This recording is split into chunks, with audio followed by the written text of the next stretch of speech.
It was a Saturday, and one of the Pharisees had invited Jesus to lunch.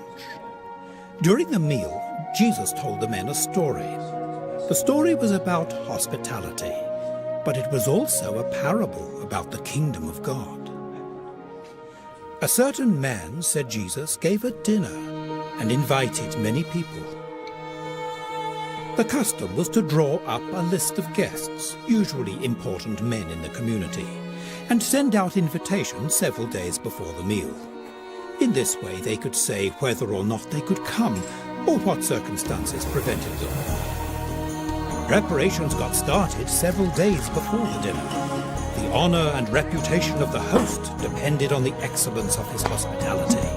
The quality of the food must be outstanding, the presentation perfect. When everything was ready on the day of the dinner, a servant was sent out to remind the guests it was time to come. It was the custom to hang a special cloth in front of the house. While the cloth was visible, the invited guests knew they were welcome. But after the third course of the meal, it would be removed, and then it was too late, the door would be closed. When the servant came to the first guest, the man had changed his mind. "I have bought a piece of land, and I must go and see it. I ask you to have me excused." Strange. Surely the man would have looked at the land before he bought it. The next guest also made excuses. "I have bought 5 yoke of oxen, and I'm going to test them. I ask you to have me excused." This could not be true. Nobody would buy cattle without first inspecting them. When the next guest was requested to come, he did not even apologize. He just made a statement. "I have married a wife, therefore I cannot come." Did he not know he would be married by this day? Gradually, the situation became clear. Not a single guest would come to the dinner. It was not a coincidence. It was a deliberate insult to the generosity of the master. The whole community had rejected him.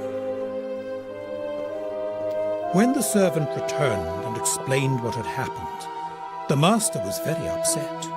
The behavior of his guests was dishonorable, but now he must do something to show the true meaning of hospitality. "Go out quickly into the streets and lanes of the city, and bring in here the poor and the disabled and the lame and the blind."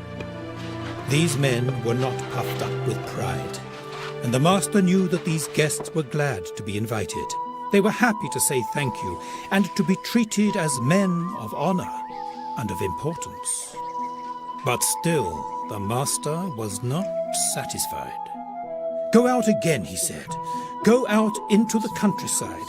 Go along the roads and down the footpaths and persuade people to come in." Some people might not believe the good news immediately, and when they did, they knew what it would mean. By accepting his invitation, they would associate themselves with the name of the man who provided the dinner. From now on, they were on his side, and they were expected to be loyal. The master did not ask them to bring gifts, but they could not change the date.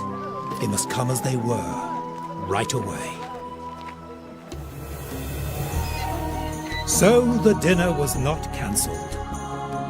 And the men who came and ate the food were people who appreciated it and were glad to have it. But for the men who were invited first, there was no second chance. Jesus invited people into the kingdom of God, but the Pharisees just criticized him. Mostly it was people who knew they were sinners and needed a new start in life who became his disciples.